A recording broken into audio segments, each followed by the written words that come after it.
आप देख रहे हैं 4 टीवी। देवभूमि उत्तराखंड की बुलेटिन में आप सभी दर्शकों का स्वागत है और आइए बुलेटिन की शुरुआत करते हैं।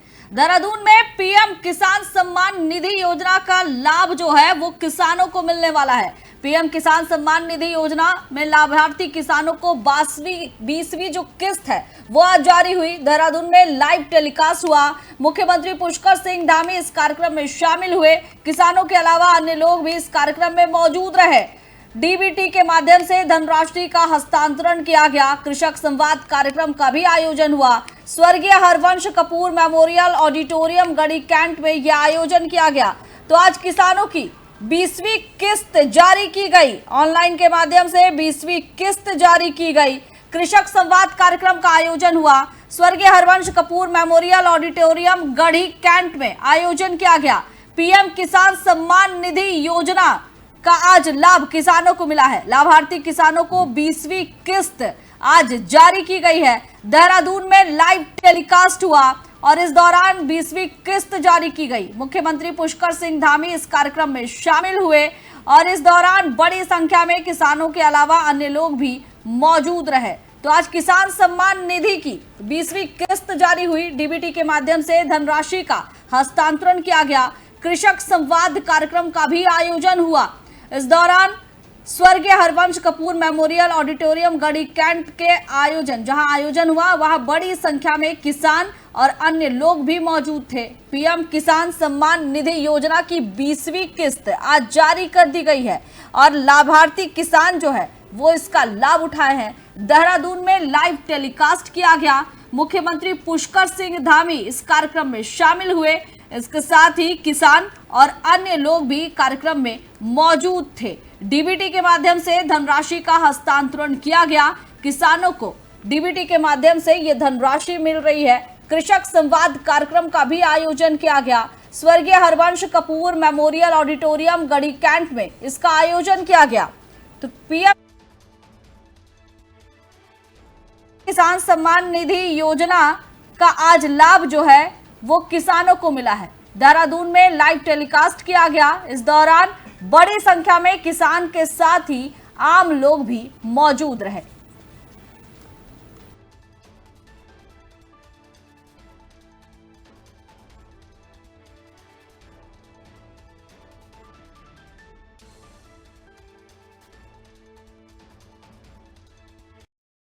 देहरादून में मुख्यमंत्री पुष्कर सिंह धामी ने कृषक संवाद कार्यक्रम में हिस्सा लिया। इस कार्यक्रम में उन्होंने सीधे किसानों से बातचीत की, उनकी समस्याएं सुनी। मुख्यमंत्री ने किसानों को सरकार की नई कृषि योजनाओं के बारे में बताया। उन्होंने किसानों के लिए कई नीतिगत सुधारों का वादा भी किया। कार्यक्रम में बड़ी संख्या में किसान और कृषि विशेषज्ञ मौजूद थे। तो किसान के साथ मुख्यमंत्री ने सीधा संवाद किया। देहरादून में कृषक संवाद कार्यक्रम का आयोजन किया गया। नीतिगत सुधारों का वादा भी किया गया। कार्यक्रम में बड़ी संख्या में किसान और कृषि विशेषज्ञ मौजूद थे। तो बड़ी संख्या में किसान कृषक संवाद कार्यक्रम में मौजूद थे, जहां पर मुख्यमंत्री धामी ने सीधा किसानों से बातचीत की, संवाद की और इसके साथ ही उन्हें कई सरकारी योजनाओं के बारे में जानकारी दी, जिससे किसान जो है वो सीधा इसका लाभ उठा सके। बड़ी संख्या में किसान कृषक संवाद कार्यक्रम में मौजूद थे।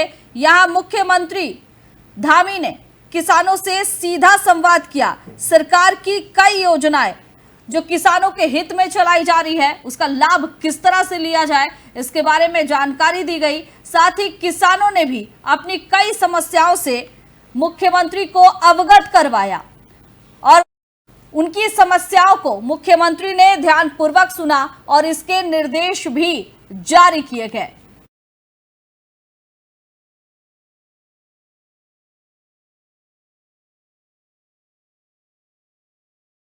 देहरादून में पर्यटकों की सुरक्षा और भीड़ नियंत्रण के लिए बड़ा कदम उठाया गया है। मुख्यमंत्री पुष्कर सिंह धामी के निर्देश पर पर्यटन विभाग ने कैंची धाम से पर्यटकों की धारण क्षमता का सर्वेक्षण शुरू किया है।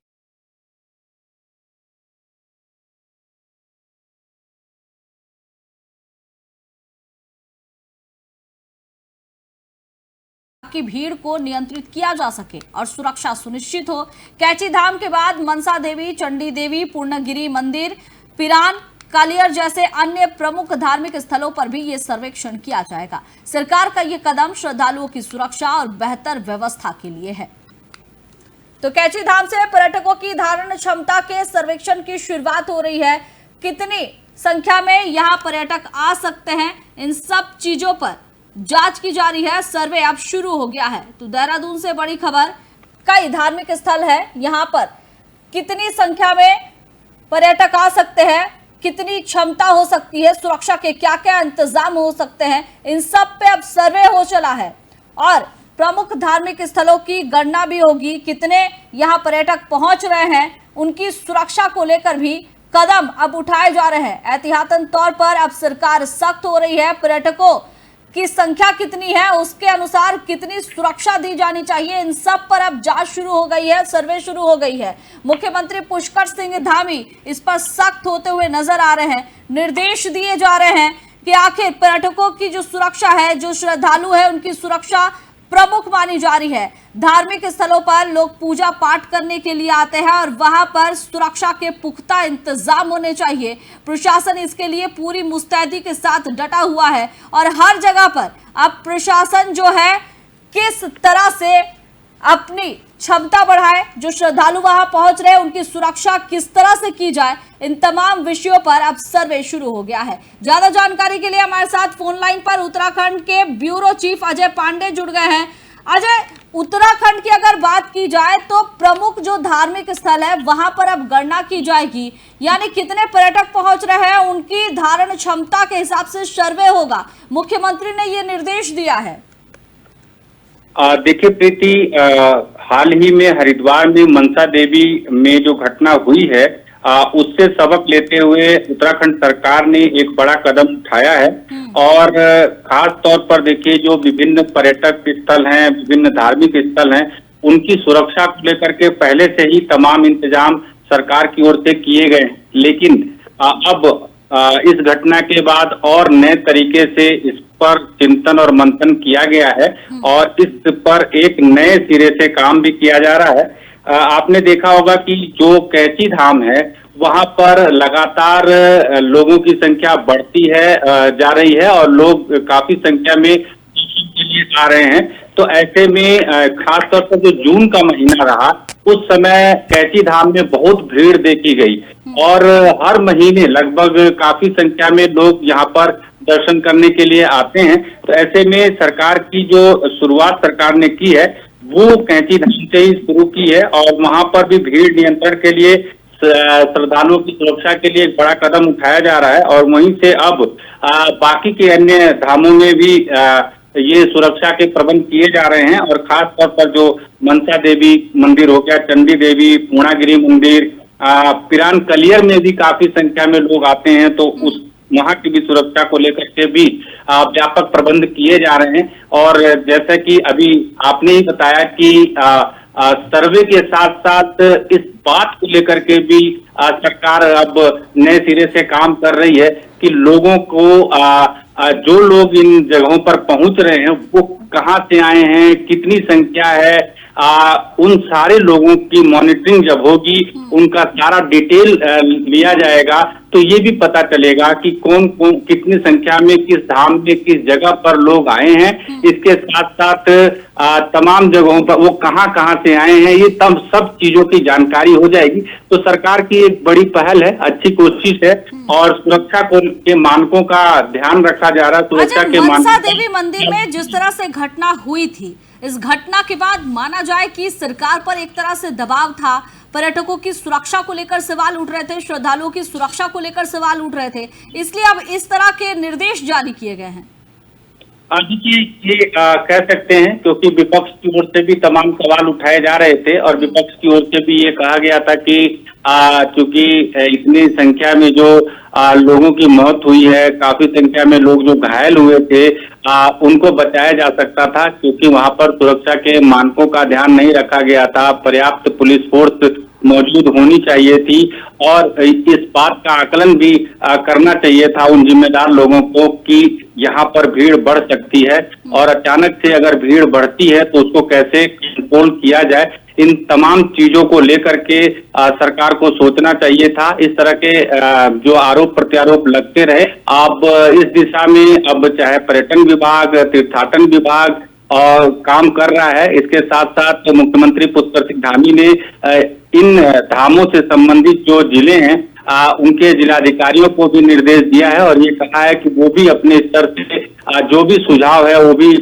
तैयार करके रखें और यहाँ पर एक जो अपना फीडबैक है वो जब मीटिंग होगी तो उस दौरान वो भी अपना फीडबैक दें ताकि आगे से जो व्यवस्था है उसको व्यवस्थित तरीके से चलाया जाए और जितने भी श्रद्धालु और पर्यटक उत्तराखंड आ रहे हैं सबकी सुरक्षा की जिम्मेदारी उत्तराखंड सरकार की है और इसी दिशा में एक नए सिरे से यहाँ पर पहल किया जा रहा है। और क्या मंदिर कमेटी को कुछ निर्देश जारी किए गए हैं? क्योंकि अगर घटनाएं होती है और श्रद्धालुओं की भीड़ बढ़ती है तो कहीं ना कहीं मंदिर कमेटी के लिए भी एक बड़ी जिम्मेवारी होती है कि वो इस भीड़ से किस तरह से निपट रहे हैं, खासकर उस वक्त में जब कोई तीज त्योहार की अगर बात होती है तो जाहिर तौर पर श्रद्धालुओं की संख्या बढ़ती है। देखिए, मंदिर कमेटी जितने भी हैं, जहां जहां पर भी हैं, वो अपने स्तर से सारी व्यवस्थाओं को बनाने का काम करते हैं, लेकिन चूंकि उनका वो भी सरकार पर रहते हैं, सरकार की ओर ही वो भी देखते हैं, उनको भी सुरक्षा चाहिए। वो भी चाहते हैं कि यहाँ पर इतनी पुलिस फोर्स हो, इतने लोगों को आवागमन के लिए रखा जाए, बाकी लोगों को कैसे कंट्रोल किया जाए, तो वो भी फोर्स की लगातार मांग करते रहे हैं और इसी वजह से अब नए सिरे से सरकार की ओर से प्रयास किए जा रहे हैं। क्योंकि मनसा देवी की घटना उत्तराखंड के लिए ही नहीं बल्कि पूरे देश के लिए, तमाम जो तीर्थ स्थल है, धार्मिक स्थल है, उनके लिए एक बड़ा सबक है। क्योंकि जो देश के कोने कोने से लोग एक मान्यता के हिसाब से श्रद्धा भावना के को लेकर के उन जगहों पर पहुंचते हैं और ऐसे में उनके साथ अगर इस तरह की दुखद घटना होती है तो ये एक गलत संदेश जाता है। ऐसे में जो लोग जिन जिन तीर्थ स्थलों पर पहुंचते हैं तो वहां पर उनकी सुरक्षा की जिम्मेदारी उस प्रदेश सरकार की होती है और यही वजह है कि उत्तराखंड में जब ये घटना हुई है तो उसके बाद प्रदेश सरकार पूरी तरह से हरकत में है और अब नए सिरे से दिशा निर्देश जारी किए जा रहे हैं। और अब इसी के साथ में एक बात और आपको बताना चाहूंगा कि जो बद्रीनाथ धाम है, यहाँ पर इन दिनों काफी संख्या में तीर्थयात्री पहुंच रहे हैं और वहां पर भी तीर्थयात्रियों की सुरक्षा को लेकर के अब नए सिरे से एक और पहल की गई है। अब यहाँ पर सेना की भी एक टुकड़ी तैनात की गई है, वो स्थानीय पुलिस के साथ वो लोग भी काम करेंगे। यानी कि सुरक्षा व्यवस्था को लेकर के प्रदेश सरकार काफी संवेदनशील हो गई है और प्रदेश सरकार की ये कोशिश है कि इस तरह की जो घटनाएं दोबारा इनकी पुनरावृत्ति होगी और जो लोग यहाँ पर दर्शन करने के लिए सुरक्षा को लेकर चाक चौबंद प्रबंध किया जा रहा है, निर्देश मुख्यमंत्री की तरफ से दिया जा रहा है, क्या ये माने कि ये जो सावन का महीना चल रहा है इस वजह से दिया जा रहा है या फिर अब ये हर वक्त ऐसी सुरक्षा देखने को मिलेगी? देखिए, जब कोई व्यवस्था एक बार बना ली जाती है तो वो व्यवस्था हमेशा के लिए चलती है और इसी उद्देश्य को लेकर के प्रदेश सरकार की ओर से ये कोशिश की जा रही है और आने वाले दिनों में इसका एक अच्छा परिणाम भी देखने को मिलेगा। खास तौर पर जो यातायात प्रबंधन है उसमें जो अच्छा रिजल्ट देखने को मिलेगा और खास तौर पर जो तीर्थयात्री हैं धार्मिक स्थलों पर जो दर्शन करने के लिए जाते हैं उनको कई तरह की परेशानी होती है, लंबे लंबे समय तक उनको लाइनों में लगना पड़ता है। ऐसे में जब व्यापक पुलिस फोर्स होगा, वहां पर सुरक्षा के तमाम प्रबंध होंगे तो उनको लाइनों में भी दिक्कत नहीं होगी और उनको आराम से दर्शन करने का मौका भी मिलेगा और उनके उद्देश्य की पूर्ति होगी। तो ये तमाम चीजें हैं, जब एक बार ये व्यवस्था बना ली जा रही है तो ये हमेशा के लिए रहेगी। हाँ, इतना जरूर है कि समय समय पर पुलिस फोर्स या बाकी के जो अन्य फोर्स की जरूरत है वो बढ़ाई या घटाई जा सकती है, लेकिन जो व्यवस्था अभी बनेगी एक मानक तय किया जाएगा कि कम से कम इतने फोर्स हर तीर्थ स्थल पर हर जगह मौजूद रहे तो उतनी संख्या हमेशा रहेगी और जब संख्या बढ़ने लोगों की संख्या बढ़ेगी, भीड़ बढ़ेगी तो उस दौरान और ज्यादा पुलिस फोर्स उन जगहों पर लगाए जाएंगे। अजय, आप हमारे साथ बने रहिए। तो फिलहाल आपको हम बता रहे हैं कि उत्तराखंड में अब सरकार जो है वो सख्त हो रही है। मनसा देवी मंदिर में जिस तरह से घटनाएं सामने आई थी उसके बाद से अब सरकार सख्त हो गई है। कई निर्देश जारी किए गए हैं। कई धार्मिक स्थलों पर सुरक्षा के अब पुख्ता इंतजाम किए जाएंगे। इसके साथ ही पर्यटकों की धारण क्षमता की सर्वे की शुरुआत भी हो गई है, यानी किन धार्मिक स्थलों पर कितने पर्यटक पहुंच रहे हैं इन सब की जांच की जाएगी ताकि श्रद्धालु और पर्यटकों की सुरक्षा सुनिश्चित की जाए। किस तरह से प्रशासन यहां पर मुस्तैद रहेगी, इन सब चीजों पर अब मुख्यमंत्री खुद निर्देश देते हुए नजर आ रहे हैं।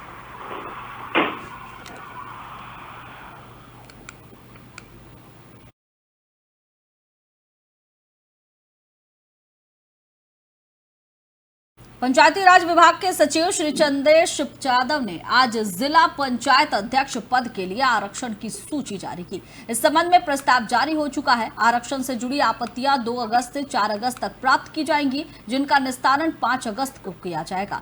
इसके बाद अंतिम आरक्षण का प्रकाशन 6 अगस्त को किया जाएगा। यह आरक्षण पंचायत चुनाव को पारदर्शी और समान अवसर प्रदान करने की दिशा में एक महत्वपूर्ण कदम है। आपत्तियों के लिए अंतिम तारीख 4 अगस्त है, इसलिए इच्छुक उम्मीदवार समय पर अपनी आपत्तियां दर्ज कराएंगे।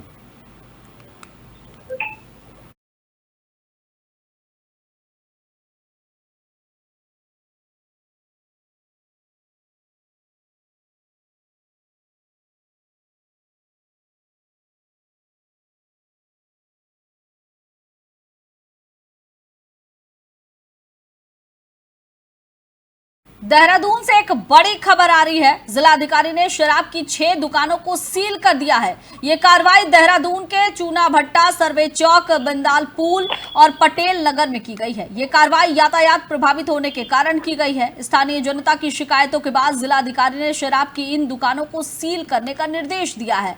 जिलाधिकारी ने कहा है कि ट्रैफिक जाम और अव्यवस्था को देखते हुए ये कदम उठाया गया है ताकि आम जनता को होने वाली असुविधा को रोका जा सके। इससे पहले भी जिला अधिकारी ने इस मामले में कड़ा रुख अपनाते हुए जिला आबकारी अधिकारी को निलंबित कर दिया था। प्रशासन लगातार कड़ी कार्रवाई कर रही है ताकि कानून व्यवस्था बनाए जा सके। आगे भी प्रशासन की इस तरह की कार्रवाई जारी रहने की संभावना है ताकि जनता की समस्याओं का समाधान किया जा सके। तो देहरादून से बड़ी खबर बता दें कि जिला आबकारी अधिकारी को जो शराब की दुकानों की वजह से लंबी लंबी लाइनें लगती थी, यातायात बाधित हो चला था, इसके लिए जिला आबकारी अधिकारी को पहले भी निलंबित किया जा चुका है। लोगों की शिकायतें मिल रही थी और शिकायतों के आधार पर ही कार्रवाई की गई है। जनता की समस्या का समाधान के लिए इस तरह की कार्रवाई नजर आ रही है। तो देहरादून जिला अधिकारी एक्शन मोड में नजर आ रहे हैं। शराब की 6 दुकानों को सील किया गया है क्योंकि ये 6 दुकानें यातायात को प्रभावित कर रहे थे और यातायात प्रभावित होने की वजह से इन 6 दुकानों को सील किया गया है। स्थानीय जनता ने इस मामले पर शिकायत दर्ज करवाई थी और जिसके आधार पर कार्रवाई की गई है।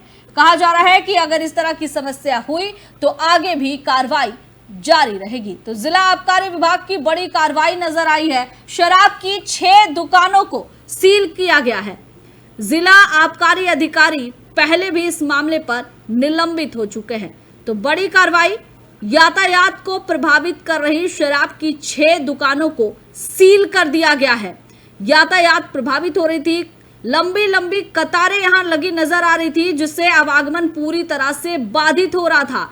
स्थानीय लोगों ने इस मामले में शिकायत की जिसके बाद शराब की 6 दुकानों को सील कर दिया गया है। देहरादून जिला अधिकारी ने एक्शन लिया है। जिला आबकारी विभाग के 6 अधिकारी इस मामले में पहले भी निलंबित हो चुके हैं। यातायात प्रभावित होने की वजह से इस तरह की कार्रवाई की गई है। स्थानीय जनता ने शिकायत की थी और उसके बाद देहरादून जिला अधिकारी इस मामले में सख्त नजर आया, बड़ा एक्शन लिया गया। शराब की 6 दुकानों को सील कर दिया गया है और जिला आबकारी अधिकारी भी इस मामले में निलंबित हुए हैं। यातायात प्रभावित हो रहा था। शराब की दुकानों की वजह से सड़कों पर लंबी कतारें लग रही थी और इसकी वजह से स्थानीय लोगों के साथ ही आम जनता जो वहां से राहगीर गुजर रहे हैं उन सबको परेशानी हो रही थी। नतीजा, जिला अधिकारी ने बड़ा एक्शन लिया है। जिला आबकारी अधिकारी को इस मामले पर निलंबित कर दिया है और शराब की 6 दुकानों को सील किया गया है।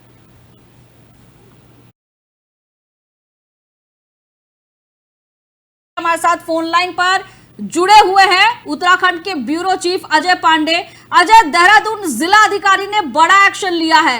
शराब की 6 दुकानें थी जिससे यातायात प्रभावित हो रहा था, जनता ने शिकायत की, इसके बाद बड़ा एक्शन लिया क्या? देखिए प्रिया, चूंकि ये पहली बार शिकायत नहीं हुई है, काफी पहले से शिकायत चल रही थी और इस पर जिलाधिकारी ने देहरादून के जिला आबकारी अधिकारी को कार्रवाई के लिए निर्देश दिए थे, लेकिन उन्होंने अपने कार्यों में हीला हवाली की और एक रिपोर्ट डीएम को सौंपी, जिससे डीएम संतुष्ट नहीं हुए और उन्होंने एक अलग से रिपोर्ट बना करके शासन को एक प्रस्ताव दिया कि जो जिला आबकारी अधिकारी हैं वो व्यवस्थित तरीके से काम नहीं कर रहे हैं, वो निर्देशों का पालन नहीं कर रहे हैं और इस वजह से उनको निलंबित किया जाए। इस समय जो जिला आबकारी अधिकारी देहरादून के थे केपी सिंह, वो जो आबकारी मुख्यालय है वहां पर अटैच हो रखे हैं, उनको अटैच किया गया है और अब एक बड़ी कार्रवाई करते हुए जिलाधिकारी ने ये 6 दुकानें जो थी जिनसे लोग काफी प्रभावित हो रहे थे, यातायात प्रभावित हो रहा था और इन 6 दुकानों के आसपास कई बार एक्सीडेंट की घटनाएं भी हुई हैं और इसी को लेकर के जिलाधिकारी ने ये प्रयास किया था कि इन दुकानों को जिस जगह पर मौजूद है वहां से हटा करके दूसरी जगह पर शिफ्ट करवा दिया जाए, क्योंकि देखिए प्रशासन का एक प्रमुख अंग है, इस समय रेवेन्यू का भी इंतजाम करना होता है और इसी वजह से इन दुकानों का आवंटन किया गया था और ऐसे में रेवेन्यू में कमी ना आए और इन दुकानों को किसी अन्य जगह पर स्थानांतरित कर दिया जाए, यही काम जिला आबकारी अधिकारी को करना था। लेकिन उन्होंने अपनी रिपोर्ट में ये कहा कि जिन दुकानों के पास इस तरह के लाइसेंस हैं और वो इस समय बीच में नहीं हटाए जा सकते हैं और ये जो रिपोर्ट उन्होंने प्रशासन को सौंपी थी, उसके बाद ये जो कार्रवाई है अब की गई है और बड़ी कार्रवाई के रूप में माना जा रहा है। ये बड़ी कार्रवाई हुई है क्योंकि शराब की दुकान की वजह से स्थानीय लोगों को परेशानी हो रही थी और इस पर बड़ी कार्रवाई की गई है। अजय, बहुत बहुत धन्यवाद आपका। तो बड़ी खबर देहरादून से, देहरादून जिला अधिकारी का एक्शन हुआ है। जिला आबकारी अधिकारी इस मामले में निलंबित किए गए हैं। शराब की 6 दुकानों को सील किया गया है और रास्ते पे जो लंबी कतारें लग रही थी, इस वजह से राहगीरों को परेशानियां हो रही थी। नतीजा, अब बड़ी कार्रवाई की गई है। चलिए बढ़ते हैं अगली खबर की ओर। पहाड़ों की रानी मसूरी में आने वाले पर्यटकों को अब 4 धाम यात्रा की तरह ही रजिस्ट्रेशन करवाना जरूरी होगा। सरकार की ये नई व्यवस्था लागू हो गई है और इसके दायरे में राज्य से बाहर के वो सभी पर्यटक आएंगे जो मसूरी घूमने का प्लान बना रहे हैं। वहीं मुख्यमंत्री पुष्कर सिंह धामी ने इस नई पंजीकरण व्यवस्था को पर्यटकों की सुरक्षा के लिए बेहद ही जरूरी बताया है, जिससे मसूरी आने वाले पर्यटकों को सटीक संख्या भी सरकार को मिल सकेगी। 4 धाम यात्रा में आने वाले श्रद्धालु अपना पंजीकरण कराने के बाद ही 4 धाम यात्रा के लिए उत्तराखंड पहुंचते हैं। पहाड़ों की रानी मसूरी में पर्यटकों के लिए ऐसी कोई भी व्यवस्था नहीं थी और इससे मसूरी में आने वाले पर्यटकों का सटीक आंकड़ा सरकार को नहीं मिल पाता था। यही कारण है कि सरकार ने एक नई व्यवस्था मसूरी आने वाले पर्यटकों के लिए लागू की है। इसके तहत उत्तराखंड के बाहर से मसूरी पहुंचने वाले यात्रियों को ऑनलाइन पंजीकरण कराना जरूरी होगा। इसके बाद ही पर्यटक मसूरी का दीदार कर सकेंगे। सरकार ने मसूरी पहुंचने वाले पर्यटकों की सुविधा के लिए होटल और टैक्सी यूनियन को भी एक पोर्टल उपलब्ध कराया है, जो ऐसी स्थिति में पर्यटकों का पंजीकरण कर सकेंगे जब पर्यटक बिना पंजीकरण मसूरी पहुंचेंगे।